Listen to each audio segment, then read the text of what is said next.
aula de hoje, tá bom?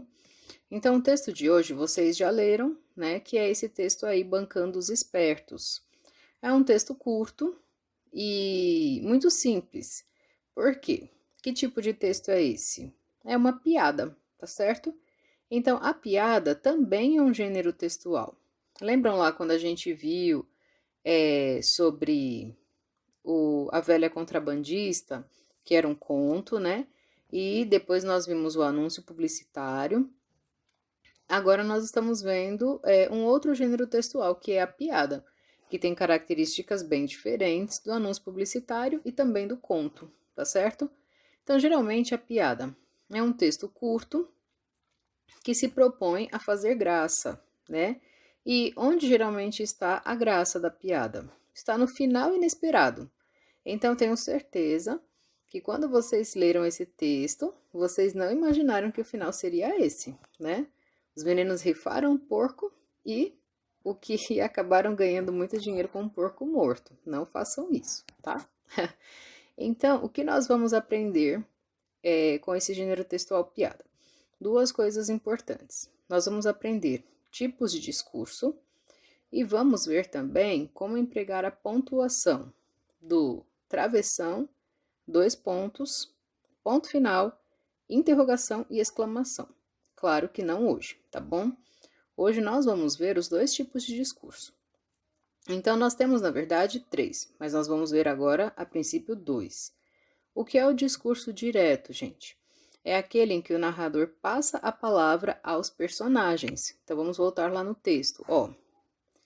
Num determinado dia, dois meninos foram ao campo e, por um valor irrisório, compraram um porco de um velho camponês. Quem está dizendo isso aí é o narrador, beleza? O homem combinou entregar-lhes o animal no dia seguinte, mas quando eles voltaram para levar o porco, o camponês lhes disse: Eu lamento muito, mas tenho uma má notícia. O porco já era. Ele morreu ontem. Então vejam aí, ó.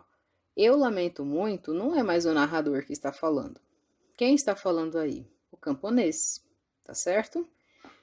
Em seguida vem: Então, por favor, devolva-nos o dinheiro. Quem está falando aí?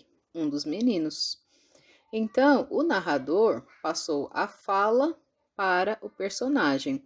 Quem está contando a história passou a fala para quem está participando da história. Isso é discurso direto, tá certo? Ou seja, é a própria pessoa que está falando. Então, vamos supor que você me disse que não fez a lição porque a sua internet estava ruim. E eu vou contar isto, então, para um outro professor. Eu falo para o professor assim: olha,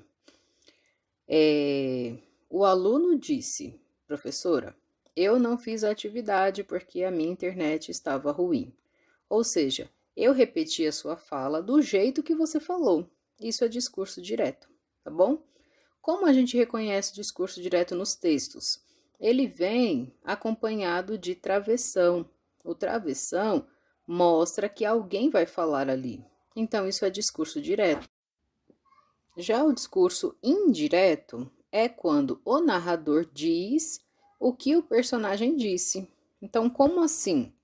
Por exemplo, vou ler o segundo parágrafo aqui. O homem combinou entregar-lhes o animal no dia seguinte, mas quando eles voltaram para levar o porco, o camponês lhes disse que lamentava muito, mas tinha uma má notícia. O porco já era, ele morreu. Ou seja, o narrador não passou a fala para o camponês. O narrador já disse o que o camponês disse, certo?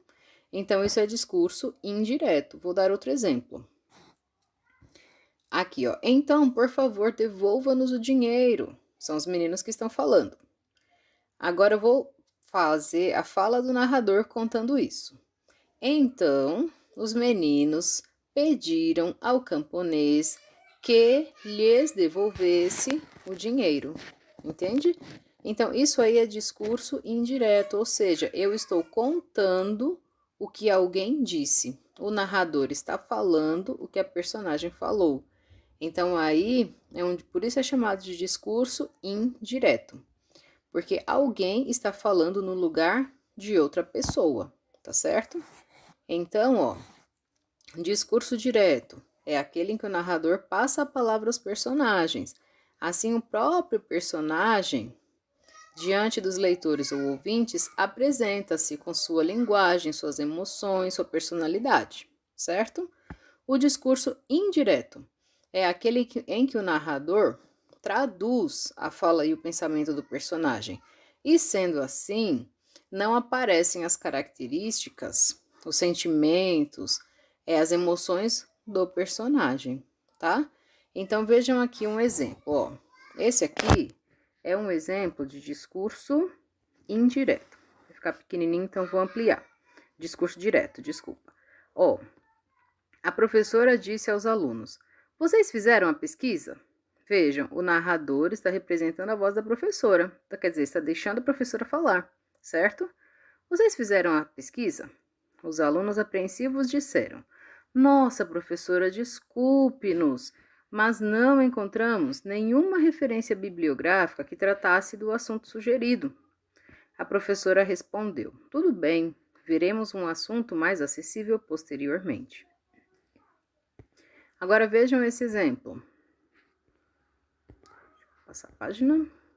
A professora perguntou aos alunos se tinham feito a pesquisa. Os alunos apreensivos pediram que a professora os desculpasse, mas não tinham encontrado nenhuma referência bibliográfica que tratasse do assunto. A professora respondeu que tudo bem, pois veriam um assunto mais acessível posteriormente. Viram a diferença? Esse exemplo aqui, que está na tela, é o discurso indireto. Tem uma pessoa contando tudo, toda a história, o que a professora disse e o que os alunos responderam. Aqui não, aqui a professora está falando no momento dela e os alunos estão falando no momento deles, certo? Nesse segundo caso, aqui nesse exemplo que está agora na tela, nós temos o discurso direto. A professora está falando, os alunos estão falando. Aqui nós temos o discurso indireto. Uma pessoa está dizendo o que a professora disse e o que os alunos disseram. Vejam, aqui eu não tenho travessões, tá certo? Eu só tenho o narrador falando. Já aqui não. Aqui, diante da fala de cada pessoa, eu utilizo o travessão. Discurso direto, tá bom?